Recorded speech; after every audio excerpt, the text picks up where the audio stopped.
Et shalom, peuple de Dieu, bonsoir et bienvenue dans votre programme Oikodome. Ce programme que nous avons la grâce et le privilège de vous présenter chaque lundi à ces heures-ci.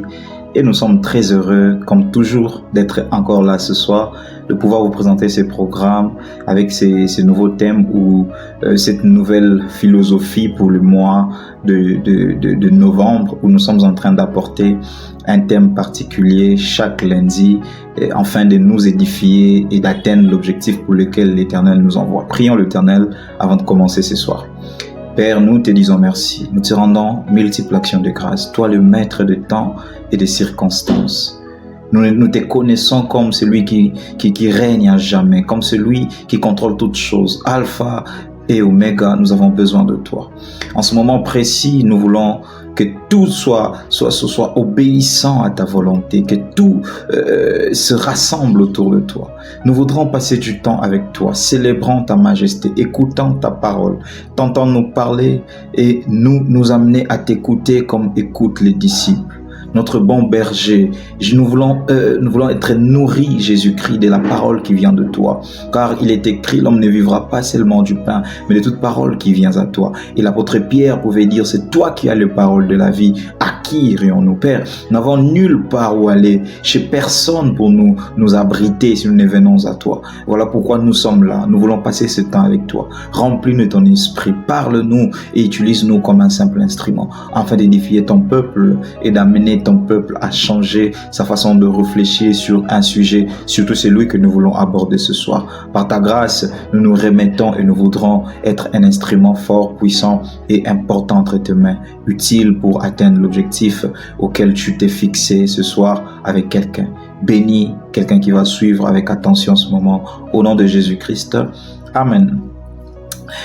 Bienvenue, je suis le frère Gloire Kianda qui vous présente ce programme dans ce merveilleux espace qui nous a été offert par le ministère Yesunanu, un ministère auquel nous faisons partie et qui nous a beaucoup bénis jusqu'ici et qui va être encore pendant des années un instrument de grande bénédiction pour ceux qui nous connaissent, ceux qui nous suivent.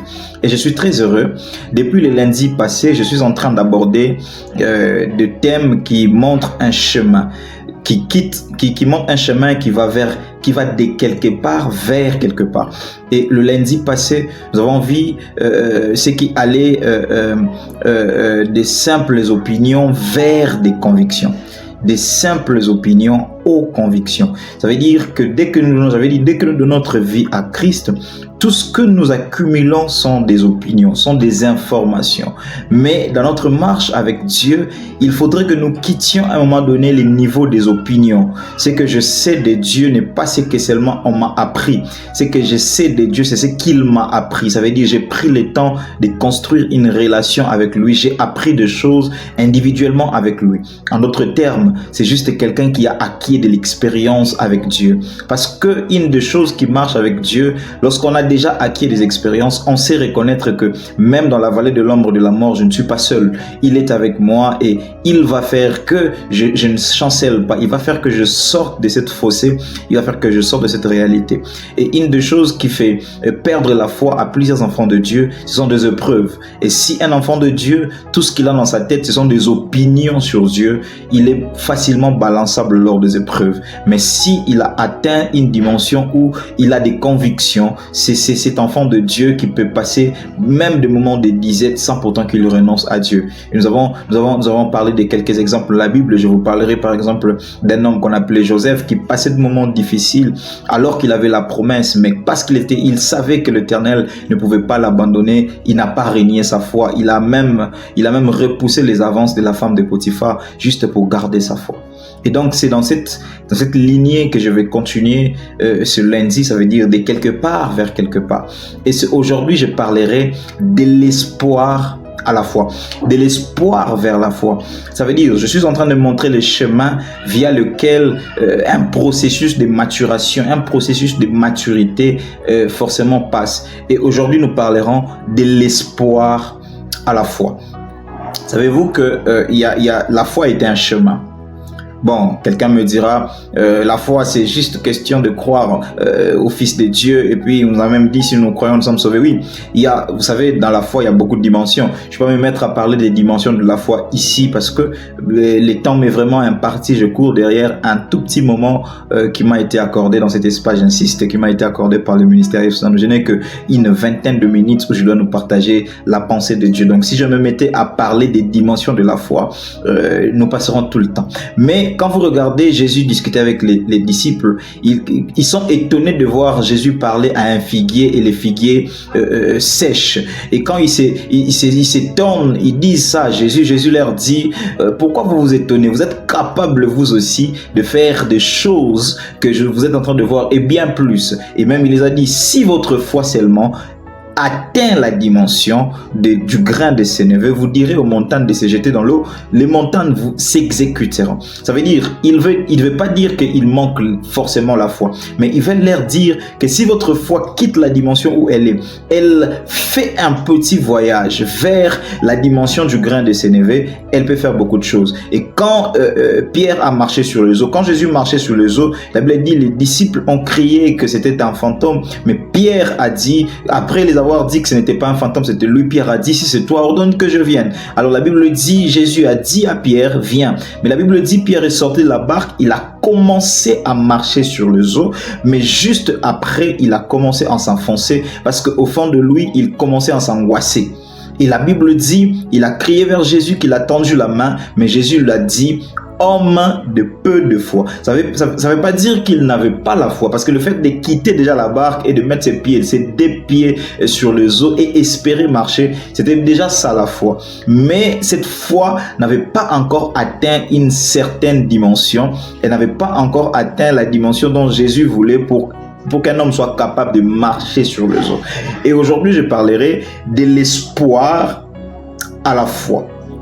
Et la foi dont je voudrais aborder ici, ce n'est pas une petite dimension de la foi, mais c'est la foi qui nous permet de vivre des choses incroyables et surnaturelles avec Dieu.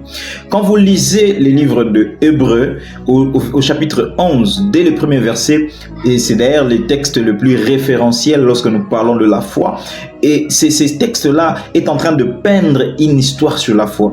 Il dit, la foi est une ferme assurance des choses que l'on espère. Et la Bible est complète en disant une démonstration de celles qu'on ne voit pas. J'ai déjà expliqué dans cette émission ici qu'en réalité, une foi dans les choses qu'on espère est une dimension, et celle qui a atteint une démonstration de celle qui ne voit pas est aussi une autre dimension. En ce moment-là, précis dans une définition, dans deux parties de ce verset, la Bible était en train de peindre deux grandes dimensions de la foi.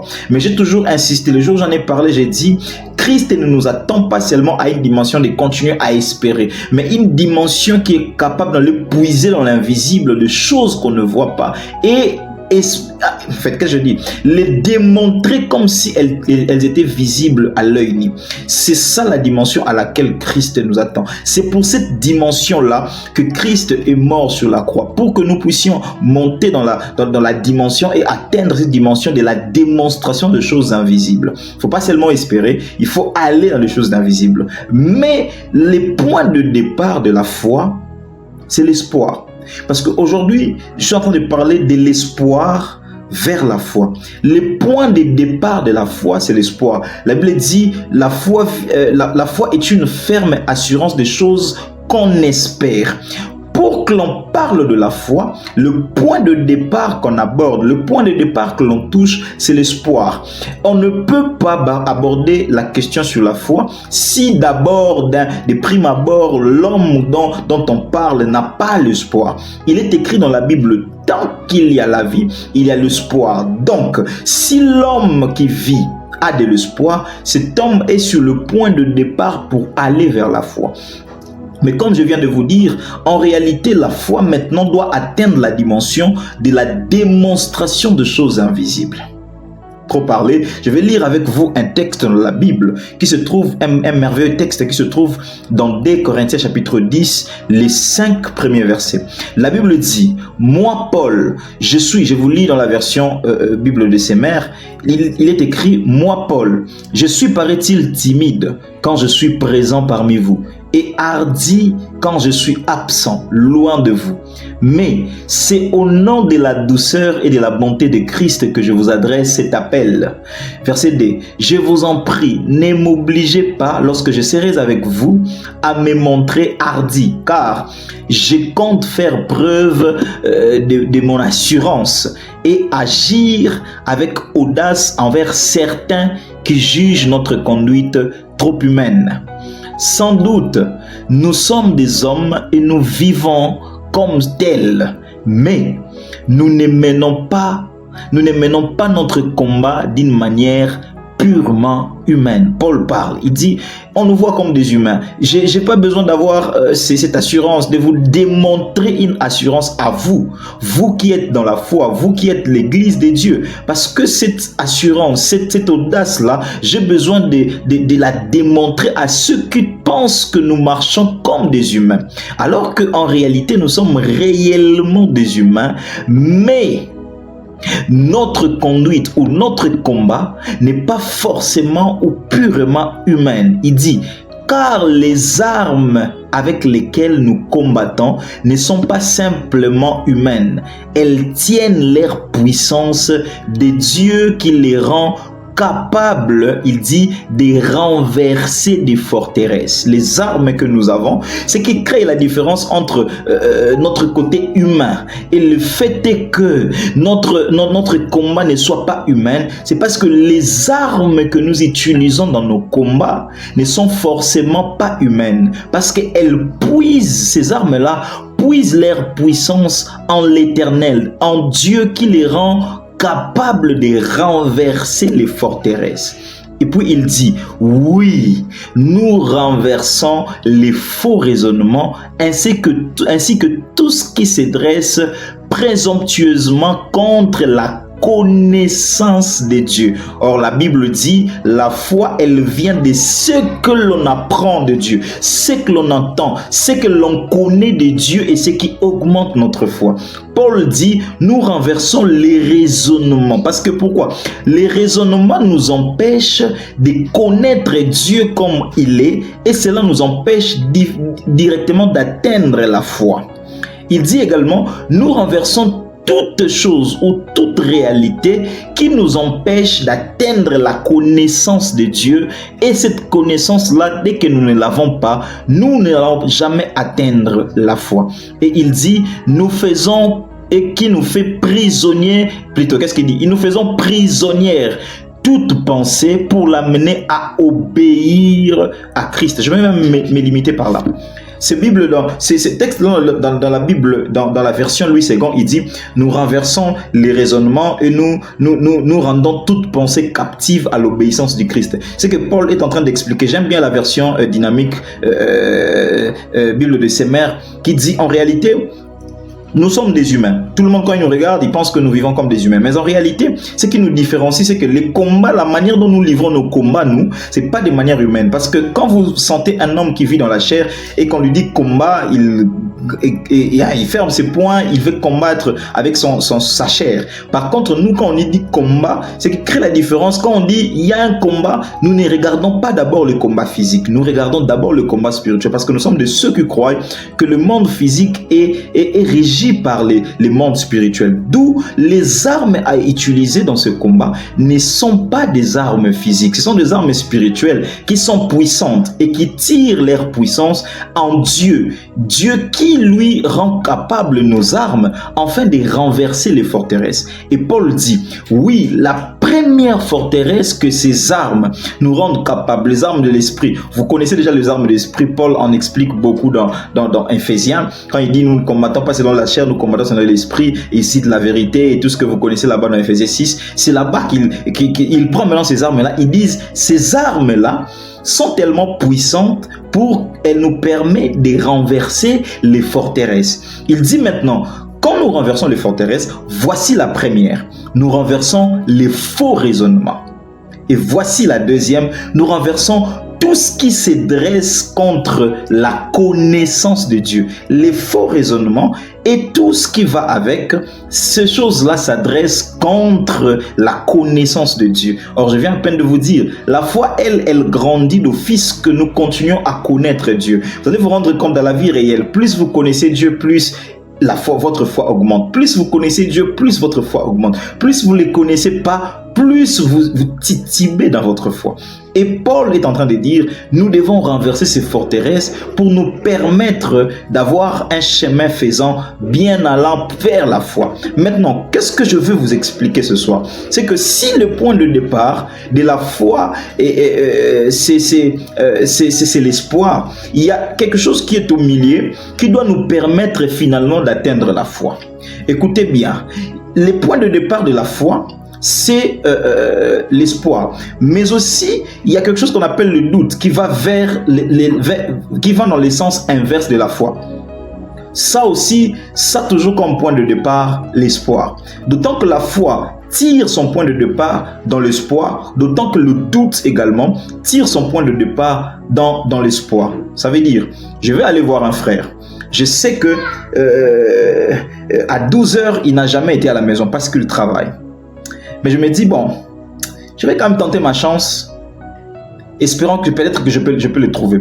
Ça, tu as l'espoir que tu peux le trouver, mais tu as encore le doute au-dedans de toi. Tu quittes quand même chez toi à la maison pour aller voir ce frère. Je vous rassure, si vous rencontrez quelqu'un en chemin qui habite chez ce frère-là et qui vous dit que je viens de la maison, je ne l'ai même pas laissé à la maison, vous allez changer l'itinéraire.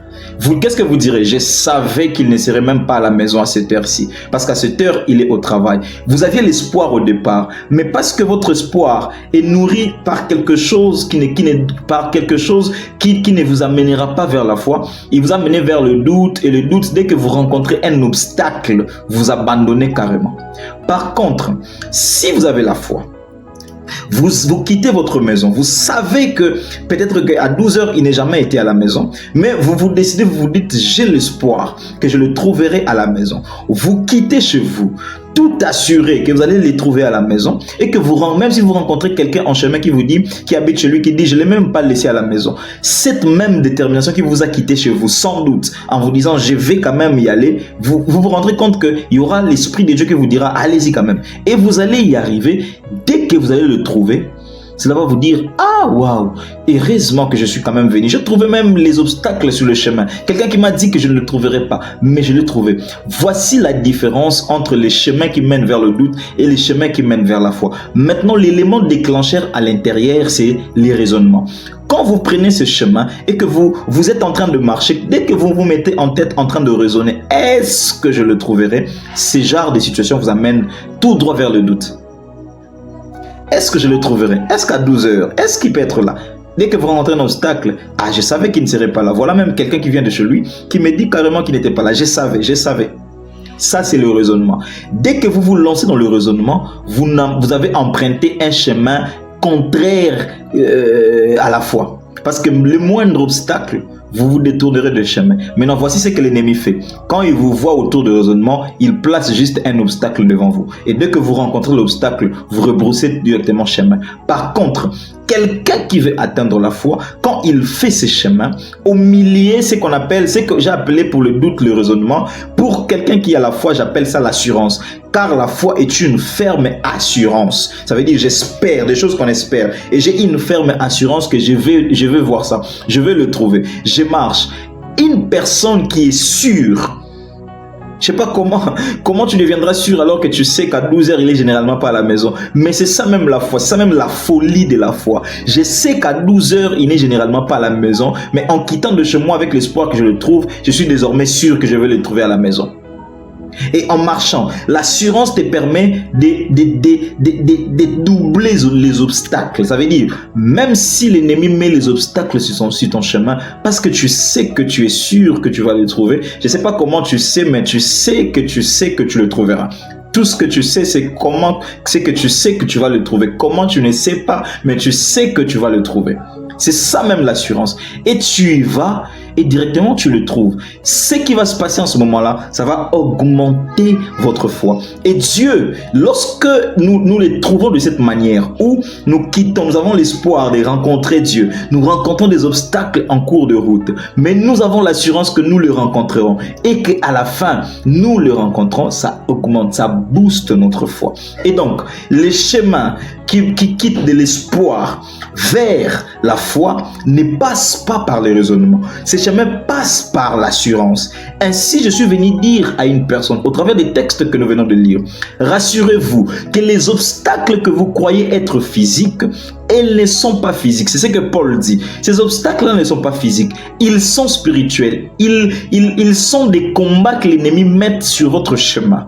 Maintenant, Paul dit, n'utilisez pas le raisonnement. Utilisez une arme puissante qu'on appelle assurance qui vous permet de renverser les raisonnements afin de vous amener vers la foi. Parce que si vous utilisez les raisonnements vous amèneraient vers le doute. Et des moindres obstacles vous rebrousserez chemin. Qu'est-ce que je suis venu vous dire? Parce que j'ai fini il y a 20 minutes déjà. C'est déjà 20 minutes, j'ai fini. Que suis-je venu vous dire? Je suis venu vous dire une chose. Les chemins qui mène vers la foi, la dimension de voir des choses invisibles, ne passe pas par le raisonnement. À chaque fois que vous espérez, mais que vous passez en train de raisonner humainement parlant, vous rentrez dans votre chair. La foi est un domaine des hommes spirituels. Votre arme en ce moment ne doit pas être physique, elle doit être spirituelle, capable par Dieu de renverser les raisonnements qu'on appelle de forteresses et de les rendre prisonniers, captifs à l'obéissance du Christ. Parce que Christ a dit, tant qu'il y a la vie, il y a l'espoir. Il faut espérer jusqu'à ce que vous n'ayez plus la vie. Et si vous espérez, ajoutez-y l'assurance que Christ est mort. Car j'ai l'assurance, ni ceci, ni cela, ni ce. Romains chapitre 8, vous pouvez les lire à partir du verset 31 jusqu'en bas. Rien ne me séparera de l'amour de Dieu. J'ai l'assurance que ni la tribulation, ni ceci, ni cela, ni les autorités, ni les principautés, rien ne peut nous séparer. Mais quand vous regardez comment ces choses-là nous combattent, vous allez vous rendre compte que apparemment Dieu vous a abandonné. Apparemment ces choses vous ont séparé de l'amour de Dieu. Mais l'assurance vient vous rappeler que rien ne vous séparera de l'amour de Dieu. Raison pour laquelle les chemins qui quittent de l'espoir, qui mènent vers la foi, passent par l'assurance. Mais les chemins qui quittent de l'espoir, qui mènent vers le doute, passent par les raisonnements. Et donc, renversés par les armes spirituelles, tout faux raisonnement qui peut vous amener vers le doute, et revêtez-vous de l'assurance que l'Éternel sera toujours avec vous dans n'importe quel chemin, et ainsi vous arriverez vers la foi, la dimension de voir les choses qui sont invisibles. Merci Seigneur pour ce soir. Tu nous as bénis et merci pour ta présence qui nous a accompagnés. Ce message, je pense qu'il va parler au cœur de quelqu'un. Il va rencontrer quelqu'un. Il va l'amener à désormais renverser cette forteresse qu'on appelle raisonnement et remplacer par l'assurance. Et ainsi, il arrivera à la foi. Je bénis ton nom pour la suite. Je laisse ce qui va se passer dans le cœur de quelqu'un. Peut-être que c'est un moment de prière, peut-être que c'est un moment de décision entre tes mains. Permets que ces moments où ces quelques vérités deviennent une réalité dans la vie de quelqu'un. Au nom de Jésus-Christ, nous avons prié. Amen. Merci beaucoup d'avoir été là avec nous. Je vous donne rendez-vous pour le lundi prochain. Nous quitterons également D.A. Que Dieu vous bénisse.